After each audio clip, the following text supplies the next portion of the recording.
On the morning of September 29, 1982, a 12-year-old girl in a quiet suburb took a single pain relief capsule for a sore throat, triggering a catastrophic medical emergency that would shatter public trust overnight. At that time, the retail system operated on absolute faith between the buyer and the manufacturer. Store shelves were entirely open and unprotected. Anyone could walk into a pharmacy, pick up a bottle of medicine, open the lid, touch the contents, and place it right back on the shelf without raising any alarms. This era of consumer innocence meant that over-the-counter drugs had zero physical security. There were no tight plastic bands wrapped around the caps. There were no foil seals glued over the openings of the bottles. A standard bottle of pills was just a simple plastic cup with a twist-off lid, offering no proof of whether it had been opened since it left the factory floor. The system assumed that people meant no harm. The reality of that vulnerability became violently clear when Mary Kellerman collapsed on her bathroom floor. Her parents had given her one extra-strength Tylenol capsule to ease her cold symptoms. Paramedics rushed to the house, but standard life-saving procedures failed completely. The medical team at the local hospital was deeply confused by how rapidly her internal systems shut down, as her symptoms did not match a typical allergic reaction. Just hours later, a postal worker named Adam Janis took medicine from a different bottle for minor chest pains and died shortly after arriving at the hospital. The horror escalated when his grieving family gathered at his house later that evening. His brother and sister-in-law both took pills from the exact same bottle Adam had used. Within minutes, both of them collapsed, turning a tragic sudden death into an active, terrifying crime scene. The immediate consequence was pure chaos spreading through the medical community of Chicago. Doctors suddenly faced a crisis where multiple healthy people were dying from rapid heart and lung failure in the exact same geographic area. Public health officials quickly realized they were not dealing with a natural disease outbreak or a bad batch of food. The only connecting link between the sudden deaths was the recent purchase of over-the-counter pain relief. A sharp-eyed investigator examining the evidence finally smelled a faint, bitter almond scent coming from the victims' pill bottles. Laboratory testing quickly confirmed the terrifying truth behind the sudden deaths. The capsules were not medicine at all. They had been heavily loaded with potassium cyanide, a highly lethal chemical compound. Just a few grains of this substance were enough to cause fatal internal failure within minutes of swallowing the pill. A wave of absolute terror gripped the city and quickly dominated national news broadcasts. People stared at their own medicine cabinets with deep suspicion, realizing that the basic comfort of a trusted household brand had been turned into a deadly trap. The profound randomness of the threat was the most chilling part of the crisis. There was no specific target, no clear motive, and absolutely no warning before the trap snapped shut. Anyone seeking simple relief from a headache or a mild fever could be the next victim. Panic drove parents to throw away thousands of dollars worth of perfectly safe household products simply because they could no longer trust what was inside the bottles.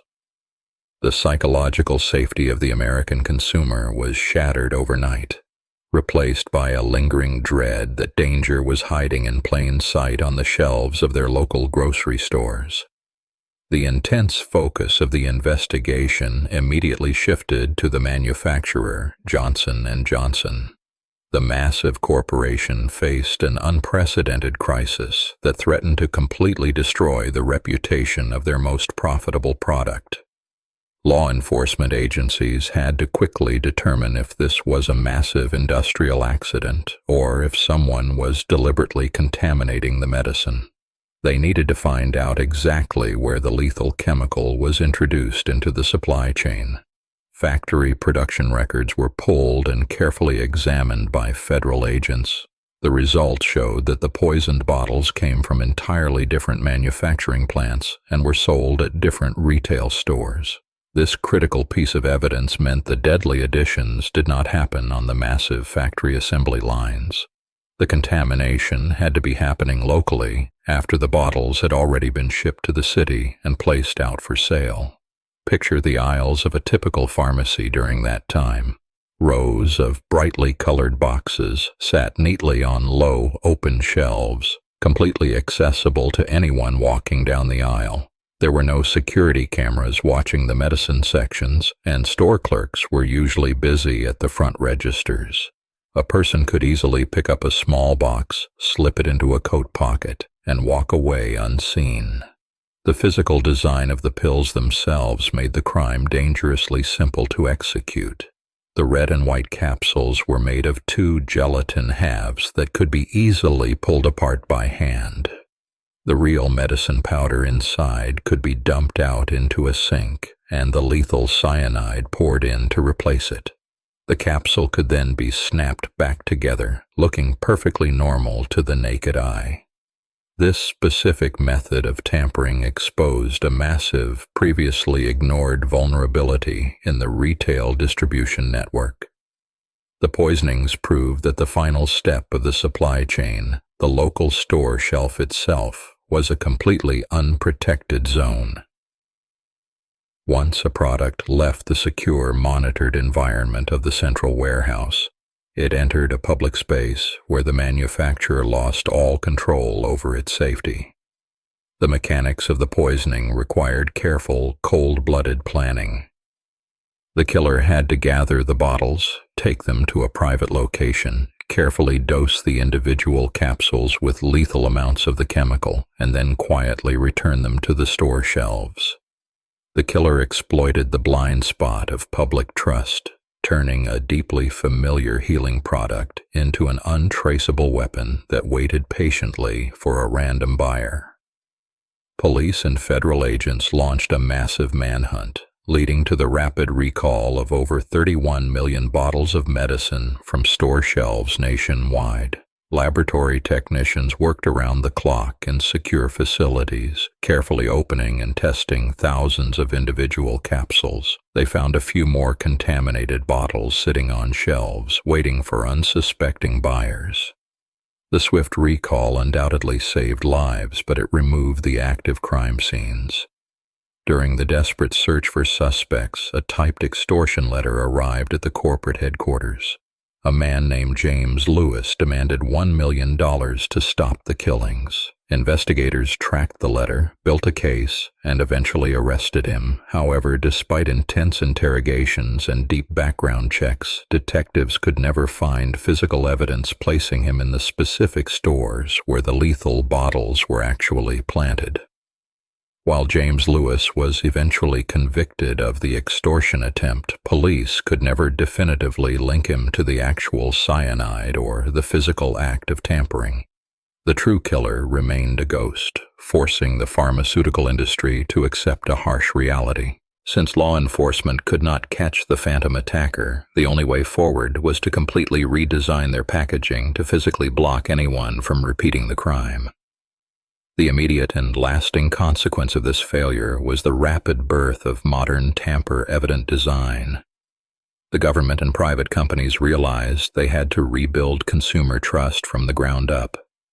Within months, new strict regulations were drafted and heavily enforced. Products now required multiple layers of physical protection, changing the daily experience of buying medicine for every future generation of shoppers. For the people walking the aisles in late 1982, this sudden shift in buying medicine carried a heavy psychological weight. Every time a shopper reached for a bottle, the new foil seals served as a grim reminder of why they were there. The simple act of curing a headache now came with a flash of anxiety. That underlying fear was magnified by the sheer randomness of the original attacks. The victims in Chicago had no connection to one another, chosen only because they bought a specific box on a specific day. This terrifying lack of a pattern left the public with a permanent sense of vulnerability. To combat this pervasive dread, the pharmaceutical industry had to move quickly from damage control to physical defense. They needed a barrier that could not be quietly bypassed on a store shelf. The solution lay in completely reimagining the physical structure of the bottles themselves. This massive redesign required pulling millions of existing products off the shelves and halting production lines.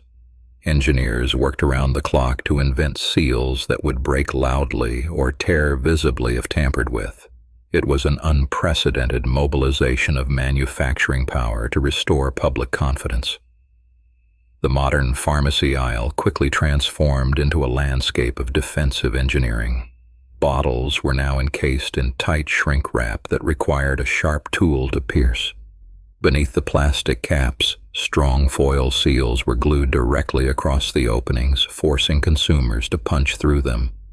Even the pills themselves changed appearance as part of this new fortified environment. The easily separated capsules that had been laced with cyanide were largely phased out and replaced by solid caplets. These dense pills were nearly impossible to pull apart without leaving obvious damage. The long-term consequence of these physical changes was a permanent restructuring of federal safety laws. In 1983, the United States Congress passed the Tylenol bill, making it a federal offense to tamper with consumer products.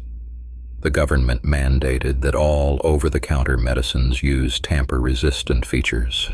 This regulatory framework quickly expanded beyond the pharmaceutical industry, altering the entire consumer market. Food manufacturers adopted the same safety protocols, adding pop-up safety buttons to jars and tearaway strips to plastic containers. These visual safety checks became an invisible, daily routine for millions of people. Yet beneath this massive global shift in safety standards, an unresolved procedural reality remains for the victims' families. The massive task force that chased thousands of leads was eventually disbanded, leaving behind boxes of untested theories. The person who forced these sweeping changes was never identified. For the families of the 7 victims, sweeping corporate safety changes offered little comfort against the reality of an open homicide investigation. Decades of forensic dead ends meant the physical evidence, tainted bottles, store receipts, and extortion letters from prime suspects like James Lewis was eventually boxed away into long-term storage in Illinois police vaults. The original investigators retired, passing the files to a new generation of detectives who faced the exact same lack of direct links to the killer. The victims became historical catalysts for a massive new packaging industry, while their actual case files remained frozen in time. It is a lasting procedural failure that left their relatives without a trial, a conviction, or an answer to why their loved ones were targeted. Today, the legacy of that unsolved crime is held in the hands of millions of people every single morning. When a consumer buys a new bottle of medicine, they instinctively check the plastic ring around the cap and peel back the tight foil barrier over the opening. That quick, mundane routine is the final enduring monument to the fall of 1982. It is a quiet, daily reminder that the simple act of seeking relief was permanently altered by an unknown figure, leaving behind a modern world where safety is no longer assumed, but must be sealed, inspected, and physically broken open. Subscribe for a new story every week.